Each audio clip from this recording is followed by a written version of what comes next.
Gracias por su presencia. El tema que me solicitaron que comente es la ejecución presupuestaria. Quizás una definición preliminar. El presupuesto del Estado se envía a fines del mes de octubre y se aprueba al fines del mes de noviembre y empieza a regir desde el 1 de enero de cada año.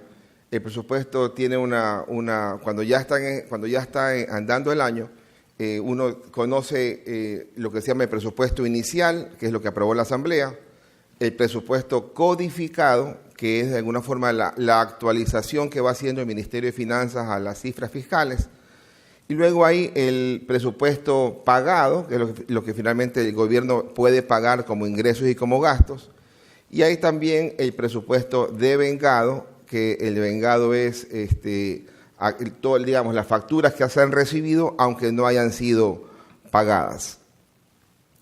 Si uno mira el presupuesto, uno también lo puede partir con ingresos, gastos y financiamiento, ¿no? Y entonces en la parte de financiamiento, que es la lámina que tienen ustedes ahí, en financiamiento, por ejemplo, el día de ayer el Ministerio de Finanzas mostraba esta información y decía que en el financiamiento público ayer ingresaron 1.125 millones de dólares, que fue la colocación de los bonos 2029, que se fueron utilizados para hacer el canje y el pago del vencimiento de unos bonos que se llaman 2020. El día de hoy no aparecen todavía en la línea de abajo que dice amortización de deuda pública el pago de esos 1.000 millones, pero en todo caso, ¿qué información me va dando la proforma presupuestaria?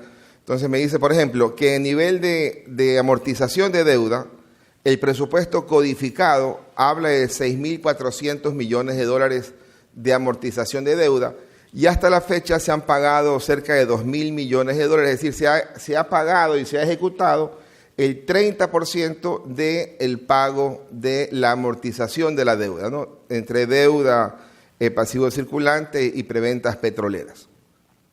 Y por el lado de financiamiento me dice, mira, de los 10.000 millones de dólares que habíamos presupuestado que se iban a requerir en este año, se ha conseguido hasta la fecha 4.900 millones, es decir, se ha conseguido el 50% de lo que estaba presupuestado. Entonces, ahí uno va monitoreando cómo se comporta el presupuesto y su ejecución.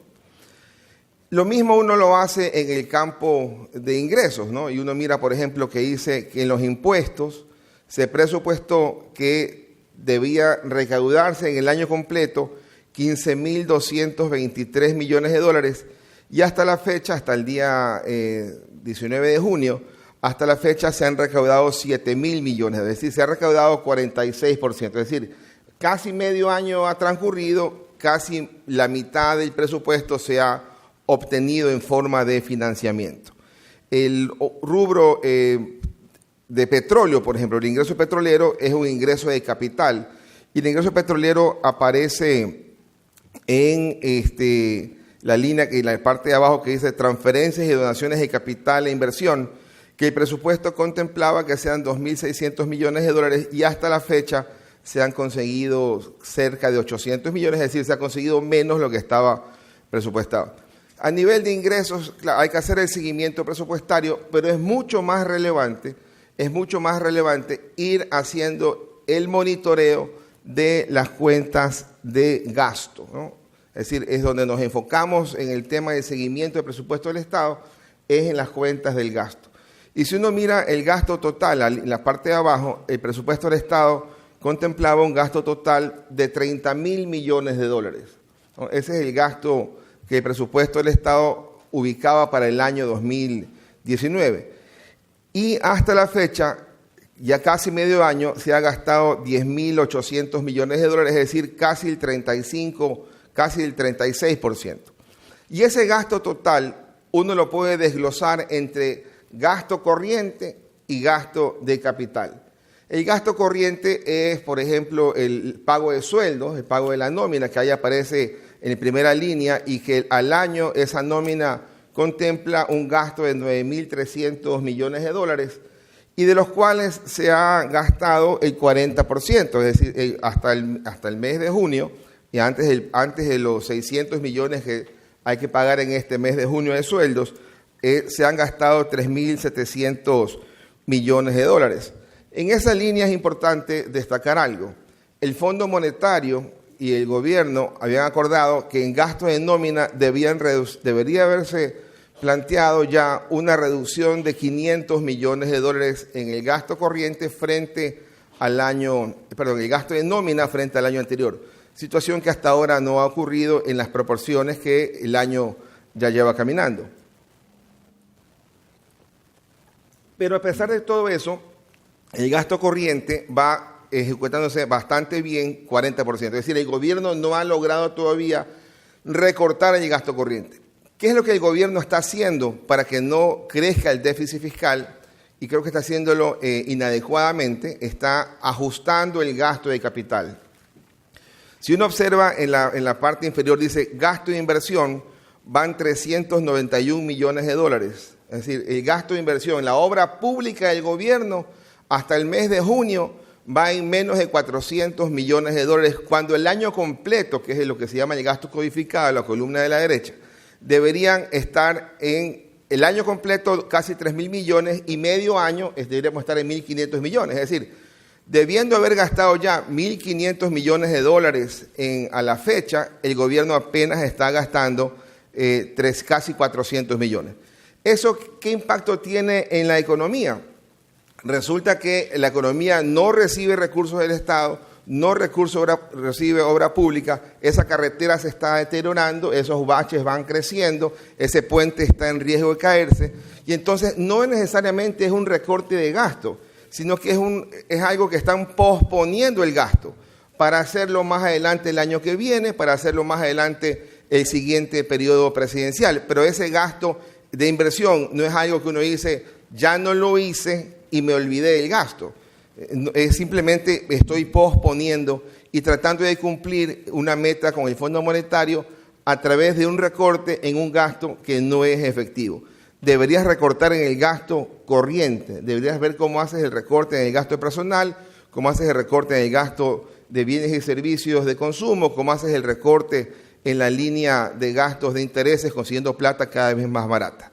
Y donde sí está bastante bien el gasto es la línea que se llama gasto de capital, donde el presupuesto anual es 4.400 millones de dólares y se han pagado hasta el 19 de junio 1.400 millones.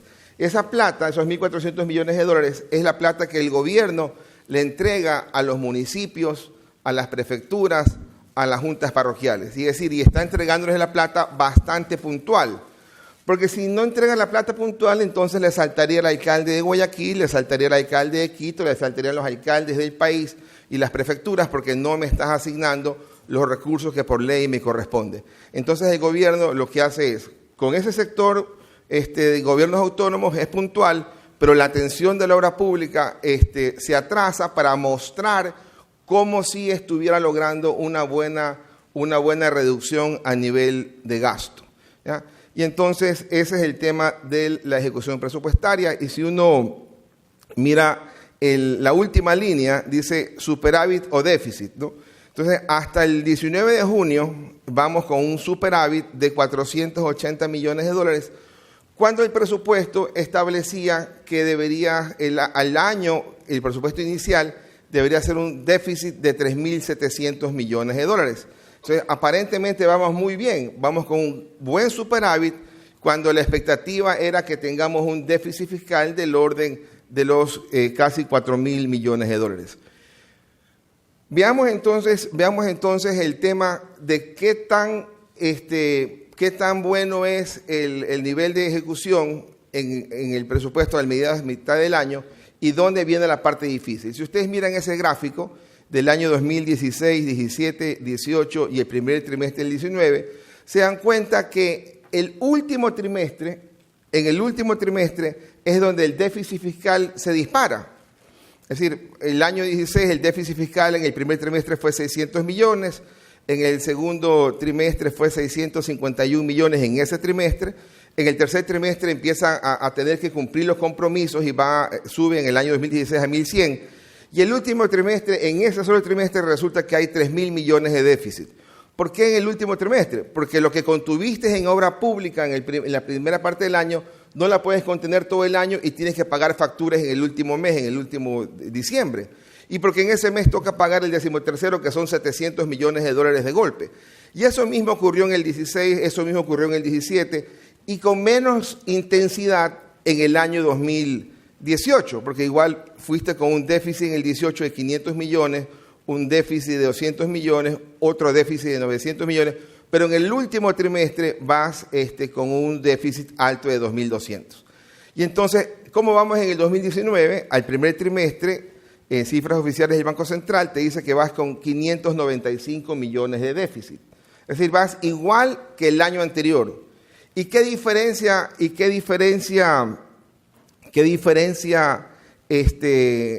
es importante destacar? Aquí he ubicado un cuadro que son el resultado fiscal de lo que se llama el sector público no financiero. Es decir, todo el sector público, menos las instituciones financieras como la CFN, por ejemplo, o algún banco del Estado. Entonces, resulta que el año 2016, al final del año fueron 3.700 de déficit en ese mes. En el año 2017, 2.900 en ese trimestre.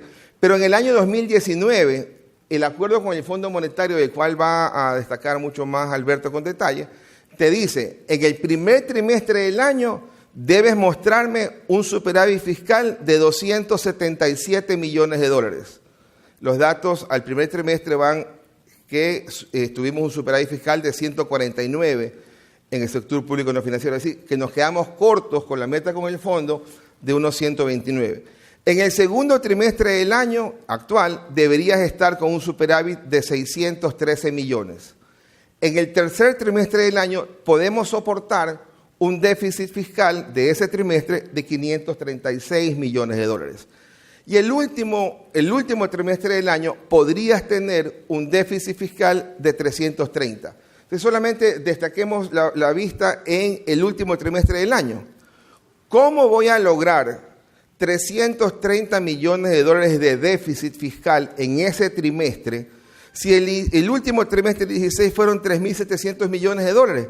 El siguiente fueron 2.900 y el año pasado, que el gobierno ya hizo un ajuste, fueron 2.000 millones de dólares. ¿Qué es lo que el Fondo Monetario dice? La meta que te has comprometido con el fondo es que el año 2019 vas a tener un déficit, no vas a tener déficit fiscal, vas a tener un resultado fiscal de 22 millones de dólares, es decir, la suma de los 4 trimestres. Pero eso es muy complicado plantearlo, muy complicado lograrlo. ¿Por qué? Porque la historia te dice que en los últimos trimestres del año se te va de las manos el gasto y no tienes ingresos suficientes. Y hay que estar claros, cuando hablamos de ingreso y gasto, es cierto que en diciembre yo pago sueldos, pero no me ayuda al déficit conseguir financiamiento, porque el financiamiento no se suma en el déficit fiscal. Para pagar ese sueldo del mes de diciembre necesitas haber generado recaudación tributaria, impuestos, porque con los impuestos pagas el sueldo. Entonces, el último trimestre del año, esa meta de lograr apenas 22 millones de dólares de resultado fiscal es bastante difícil de lograr. Y tratando de empatar el resultado, mi presentación con lo que hablaba Yoyo Gallardo minutos atrás, el gobierno con el Fondo Monetario no ha dicho, porque no tiene nombre y apellido, que va a buscar de sacar una reforma tributaria que incremente 3 puntos el IVA al presupuesto del Estado para que le genere el año siguiente más de 1.600 millones de dólares. No lo ha dicho con nombre y apellido, lo ha dicho escondido, ¿no? Medio tapiñado. Te dice, mira, el año 2020 vas a mejorar entre 1,5 y 2 puntos el IVA con impuestos indirectos. El impuesto indirecto, que lo tenemos claro cuál es el IVA. O sea, hay que chequear si el gobierno tiene y comete el error, de acuerdo a los conceptos que yo plantea, comete el error de no difundir qué es lo que va a hacer, no contarnos la película, ¿verdad? Entonces hay que chequear si el gobierno va en verdad a poner los 3 puntos del IVA o va a tratar de hacer alguna reforma tributaria para tratar de lograr esa recaudación. Yo veo muy poco probable que se pueda recaudar 1.500 millones de dólares anuales y consecutivamente a través de una reforma administrativa y no con una reforma fiscal del orden como lo planteaba el fondo de los 3 puntos de lío.